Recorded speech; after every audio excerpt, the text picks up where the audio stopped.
Back at 6:42, infertility affects millions of people. Data from the World Health Organization suggests 48 million couples and 186 million individuals are infertile. This morning, our Zach Lajwe is talking with a couple who turned to a fertility center for help, and he's joining us now with this remarkable story of reunion and life. Zach, good morning. Good morning, guys. Happy Thursday. The year was 2000. Brooke and Chris Martin were living in Nashville. They wanted to have children, but they were unable to conceive. The couple turned to the Nashville Fertility Center, which helped deliver their pride and joy.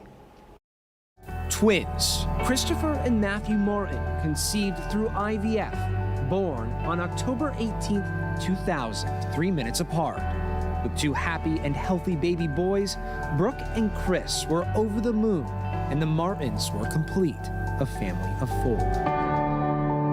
The question now, what to do with the remaining embryos? Oh my gosh, I don't want to use them, so what do we do? And the options are to let them thaw out, donate them to science, use them, or donate them back to the fertility clinic for other couples. The Martins donated 8 viable embryos to the clinic for people longing to be parents. And that was it until January 1st, 2021. We were both home with COVID. And I had a cousin in Montana who's really into the genetics and DNA. He said somebody in Nashville contacted me and says I'm their cousin. He said something about donated embryos or something, and did I know anybody that would do that? That somebody in Nashville was 18-year-old Thomas Monroe. I at least want to see what my ancestry is like through my blood. The youngest of triplets, older siblings Lauren and Peter, born to Trey and Becky Monroe. Like the Martins, the Monroes were upfront and honest with their children about how they were brought into this world. Sadly, Becky Monroe passed away from cancer when the triplets were 17.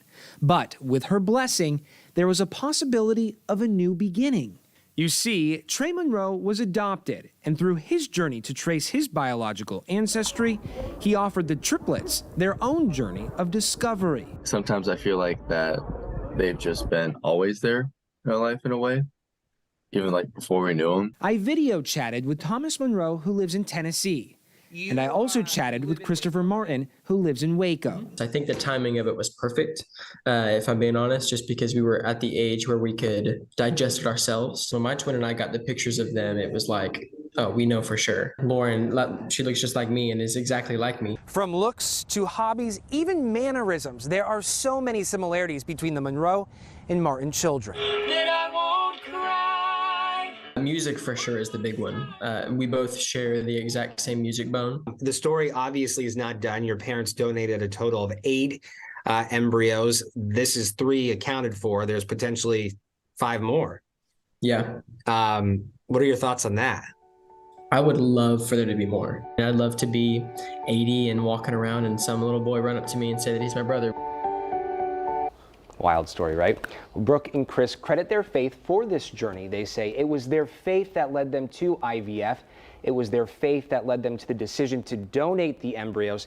And it is their faith that is propelling them to help others considering similar journeys. Inside this story on clicktohouston.com, we have a link to their Facebook page so you can connect with them to hear more about their story. It's truly remarkable, and there's been so much interest. They just signed a book deal to tell their story. Wow. I would love to hear So more much more to tell, I'm sure. Like right? you said, there's more to come, possibly. Yeah, remarkable. Oh, what a good one. All right, Zach, thank you.